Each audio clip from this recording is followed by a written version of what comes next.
Hi friends, Telugu Bigg Boss season 8 second week voting అని చూద్దామా? Nomination మీ అందరికీ తెలుసు అనమాట. 8 కంటెస్టెంట్స్ అయితే నామినేషన్ లిస్ట్‌లో ఉన్నారు. వాళ్ళ ఓటింగ్స్ ఎలా ఉన్నాయని ఒకసారి చూసుకున్నట్లయితే ఫస్ట్ పొజిషన్‌లో నిఖిల్ ఉన్నాడు 25%, సెకండ్ పొజిషన్‌లో విష్ణుప్రియ 22% అండి. వీళ్ళిద్దరూ అప్స్ అండ్ డౌన్స్ అవుతున్నారన్నమాట. కొన్ని కొన్ని సార్లు విష్ణుప్రియ ముందుకెళ్తుంది, కొన్ని కొన్ని సార్లు నిఖిల్ ముందుకెళ్తున్నాడు. ఒక రకంగా చెప్పాలంటే నిఖిల్ ఫస్ట్ వీక్‌లో చాలా బాగుండే తన ఓటింగ్ కానివచ్చు, అంటే ఫ్యాన్ బేస్ మీ అందరూ చూస్తే హౌస్‌లో ఉన్నటువంటి పర్సన్స్ అందరిలో కూడా నిఖిల్ అనే పర్సన్ మంచి ఫ్యాన్ బేస్ ఉందండి. కాకపోతే తను సోనియా అనే పర్సన్‌తో కొంతవరకు రిలేషన్ ఉండడం వల్ల, అంటే సరదాగా తనతో ఎక్కువ గడపడము, హౌస్ ఆల్రెడీ చర్చ జరుగుతున్నాయన్నమాట. దాని తర్వాత వీకెండ్ నాకు సార్ రావడము, అప్పుడు విష్ణుప్రియ కొంతవరకు అడల్టెడ్ కామెడీ అని చెప్పి తను చెప్పడము. సో ఇదంతా చూసిన తర్వాత నిఖిల్ గేమ్ దెబ్బతింటుంది సోనియా ఆకుల వల్ల అనేదైతే కన్ఫామ్‌గా అందరికీ అర్థమవుతుంది. ఓకే. సో కాబట్టి తద్వారా తనకి ఓట్స్ తగ్గుతాయి అని చెప్పుకోవచ్చు. లేకపోతే ఇంకా తనకి ఇంకా ఎక్కువ వచ్చే అవకాశం ఉందన్నమాట.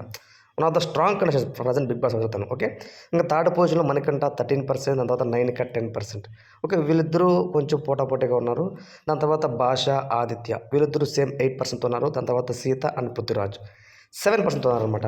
సో ఏది ఏమైనా సరే నిఖిల్ అండ్ విష్ణుప్రియ వీళ్ళిద్దరూ మినహాయించి మిగతా 6 మెంబర్స్ కూడా, ఓకే, మిగతా 6 మెంబర్స్ అంటే మణికంఠ, నయనిక, భాష, ఆదిత్య ఓం, సీత, పృథ్వీరాజ్ ఈ 6 కంటెస్టెంట్స్ డేంజర్ జోన్‌లో ఉన్నట్టే. ఓకేనా? ఎందుకంటే మణికంఠ ఉన్నాడు. ఫస్ట్ వీక్‌లో కానీ ఈ వీక్‌లో కొంచెం ఏడుపు తగ్గించాడు. గేమ్ వైస్ ఫోకస్ చేశాడు. రీసెంట్‌గా వదిలిన ప్రోమోలో అయితే సీతతో బాగా ఫైట్ చేశాడు. ఓకే. పృథ్వీరాజ్ అనకపోతే అన్‌వాంటెడ్ ఫైర్ అవుతున్నాడు తను. సో కరెక్ట్ టైంకి ఫైర్ అవ్వట్లేదు. అదొక మిస్టేక్ తనది. నయనిక గేమ్ వైస్ బాగా ఆడుతున్న, పెద్దగా ఇన్వాల్వ్‌మెంట్ తనది ఏది కానీ హౌస్‌లో కనిపించడం లేదు. ఓకే. శేఖర్ భాష కామెడీ బాగా చేస్తున్నాడు. తను కూడా ఆ ఫైర్ రావట్లే శేఖర్ భాషది. మనం బయట ఏమనుకున్నాం, శేఖర్ భాష హౌస్‌లో పోతే రచ్చ లేపుతాడు, దుమ్ము లేపుతాడు అనుకున్నాము. తొస్సు అలా ఏం లేదు తను.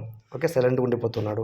సో కాబట్టి ఇంకొంచెం సీత చూస్తే పెద్దగా తను పాయింట్ మారుతుంది కానీ గేమ్‌లో తను చాలా వీక్ ఉంది సీత. ఓకే. అది తను కొంచెం మెరుగుపరుచుకోవాలి. ఇకపోతే ప్రేరణ సేవ్ అయిపోయిందనమాట. సో అలా అనమాట.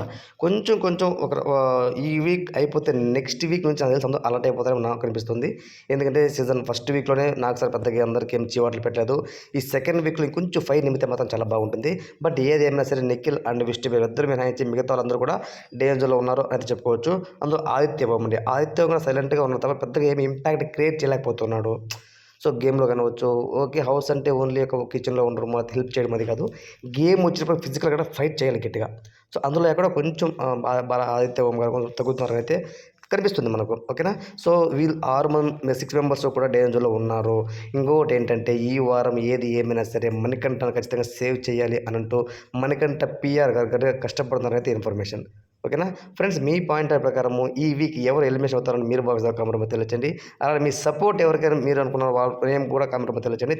Thanks for watching.